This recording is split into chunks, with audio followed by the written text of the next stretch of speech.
before this kind of question materialises, but if Tyson and Usyk, who are the favourites going into both their respective rematches, come out on top, will you work with Alex Krasik, Usyk people to make that undisputed fight? Well, look, first of all, that's Tyson. I haven't had a discussion with Tyson about that yet, but certainly, we've worked with him in the past, and why wouldn't we work with him? But that'd be a great fight.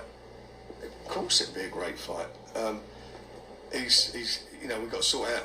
Obviously, he's got a mandatory as well coming up, which is against Joe Joyce, and and it's going to be interesting to see what happens with the WBA now, because Daniel's #1 in the WBA. So it's going to be interesting times.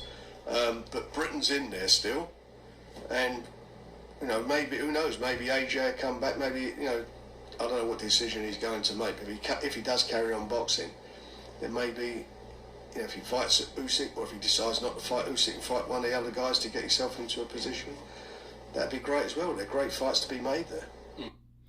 So there you have it, guys. The words of Frank Warren as he answers the question, will he work to make Fury versus Usyk? Of course, he said, of course he would. Why wouldn't he? He's worked with him before.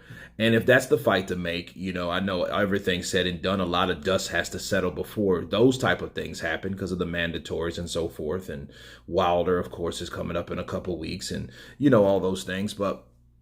And then after that, I think a mandatory for Dillian White. Maybe we'll see, Fury and Dillian White first. But, that is good news to hear from Frank Warren that, of course we will make that fight. That'll be a great fight.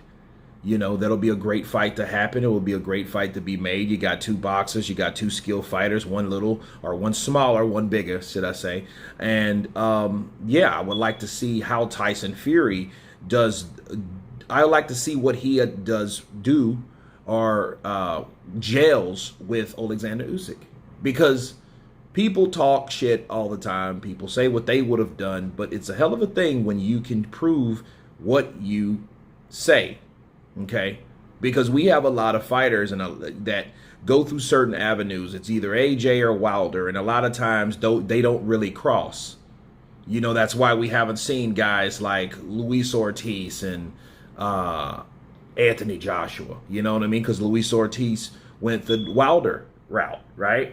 That's why we don't see, Dillian White, for some strange reason. It's like, I don't know if that's promotion, a lot of politics involved, but, we're looking at that like, okay, well, it's a lot of fighters that are not fighting each other. So we don't know any kind of common ground, because you don't see the performances by these guys. You have just a group of guys fighting each other. Then you got another group of guys fighting each other, and nobody's really crossing, very few.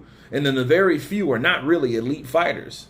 Okay, yeah, you got the Dominic Brazils, the Eric Molinas, and things of that nature. You know what I mean? Though, but those guys are really not that common.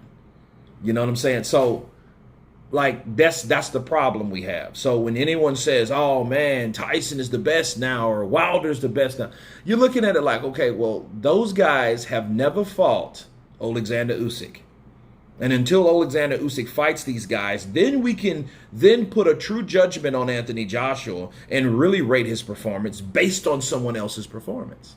Okay? But the good news, back to Frank Warren, that, hey, these fights can get made, and he said he has no problems making those particular fights. Why not? And I say, why not? But anyway, you guys tell me what you think of Frank Warren loving the idea of Oleksandr Usyk versus Tyson Fury, or Tyson Fury versus Oleksandr Usyk. You guys tell me what you think. Please subscribe. And you guys been Counterpunched. Peace.